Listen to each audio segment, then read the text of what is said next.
ሰላም ጤና ይስጥልኝ ውድ ቻናል ቤተሰቦች፣ ዛሬ አዳዲስ መረጃዎችን ይዤላችሁ መጥቻለሁ። ከሰሞኑ እንደሚታወቀው የትግልን አማራጭ አድርገው ጫካ ገብተው ሲንቀሳቀሱ የነበሩ በርካታ ወጣቶች የመንግስትን የሰላም አማራጭ ተቀብለው እየገቡ ይገኛሉ።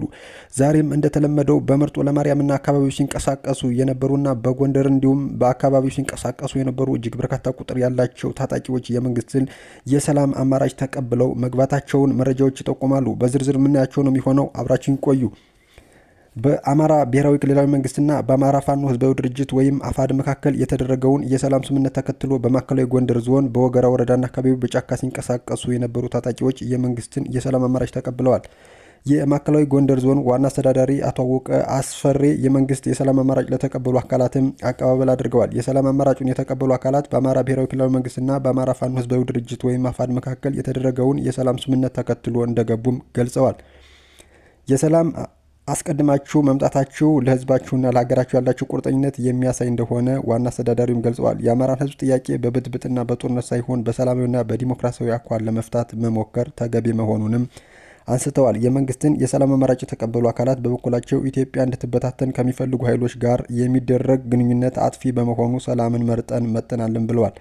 በቀጣይ የህዝባችን ሰላምና ልማት እንዲረጋገጥ ከመንግስት ጎን ሆነን እንሰራለንም ሲሉ መልእክታቸውን አስተላልፈዋል። የትግልን አማራጭ አድርገው በጫካ የቆዩ ታጣቂዎችም የመንግስትን የሰላም አማራጭ በሌላ አካባቢም ተቀብለዋል ማለት ነው። በአካባቢው በጫካ ሲንቀሳቀሱ የነበሩ ታጣቂዎች ኃይሎች መንግስት ያቀርበውን የሰላም ጥሪ ተቀብለው ሰላማዊ መንገድ አማራጭ አድርገው እየተመለሱ ነው ተብሏል። ያዘዞ ጠዳ ክፍለ ከተማ ዋና ስራ አስፈጻሚ አቶ ወንደሰን ተስፋዬ እንደገለጹት የሰላም ጥሪውን የተቀበሉ ታጣቂዎች በሰላም እየገቡ መሆኑንም ገልጸዋል። መንግስት ለሰላም በሩ ክፍት መሆኑንም ጠቅሰው የሰላም ስምምነቱ ተከትሎ በጫካ የነበሩ ታጣቂዎች እየገቡ መሆናቸውንም ነው የተናገሩት። በተሳሳተ መንገድ የትግል አማራጭ ያደረጉ ወጣቶች የመንግስትን የሰላም ጥሪ ተቀብለው ወደ ሰላማዊ ህይወት እየተመለሱ መሆኑን የገለጹት ዋና ስራ አስፈጻሚው መንግስት አሁን በትጥቅ ትግል ምርጫ ያደረጉ ወገኖች የሰላም ጥሪ አድርገዋል ብሏል። ምርጫቸውን ሰላም ላደረጉ የቀድሞ ታጣቂዎች መልሶ ለማቋቋም የስራ ዕድል ፈጠራ ስራዎች ላይ በትኩረት እንደሚሰራም አመላክቷል። የሃይማኖት አባቶች፣ የአገር ሽማግሌዎችና መላ ህዝቡ ለሰላም እያደረገ ያለውን ርብርብ አመስግነው ይህንን ተግባር አጠናክሮ እንዲቀጥሉም ዋና ስራ አስፈጻሚው ጥሪያቸውን አስተላልፈዋል።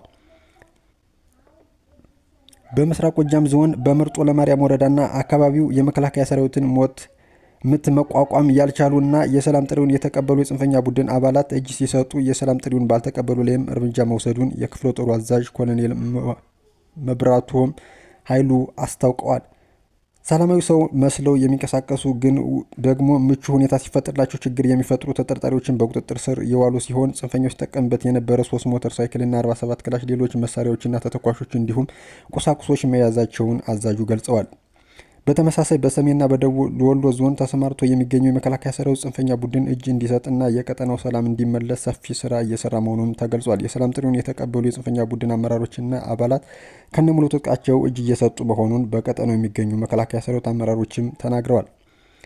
የሀገራችንን እድገት የማይፈልጉ ጠላቶችን የውስጥ ባንዳዎች በመቅጠርና በመደገፍ ጉዟችን ለማደናቀፍ ቢሞክሩ በሰራዊቱ ጀግንነት አልተሳካላቸውም ያሉት ሜጀር ጄኔራል ሚልሴካ ረጋሳ እነዚህን የእናት ጡት ነካሽ ባንዳዎች ሰራዊታችን በገቡበት ገብቶ በመምታት አደብ እያስገዛቸው ነው ሲሉም ለሰራዊቱ አስረድተዋል። እኛ የታላቅ ሀገር ጠባቂ ወታደሮች ነን። ታላቅነታችንን የሚመጥን ትልቅ አጀንዳም አለን። በመሆኑም ሰራዊቱ ከምን ጊዜውም በላይ በዲሞክራሲያዊ አስተሳሰብ በመተሳሰብና ውስጣዊ አንድነቱን በማጠናከር እና ዝግጁነቱን በማረጋገጥ ህዝብና መንግስት ለሚሰጠው ግዳጅ መዘጋጀት ይገባልም ሲሉም አስገንዝበዋል። ሜጀር ጄኔራል ሚልክሳ ከተሰጠን ትልቅ ሀገራዊ ተልዕኮ አኳያ የሚሰጠውን ስልጠና እንደ ጥሩ አጋጣሚ በመጠቀም ሸማቂ ሆኖ እነዚህም እዚያም መልኩን እየቀየረ ራሱን ለማቆየት በጫካውና ሸጡ የሚልከሰከሰውን ጸረ ሰላም ቡድን በመምታት በቀጠናው አስተማማኝ ሰላም ማረጋገጥ ይገባል ብለዋል።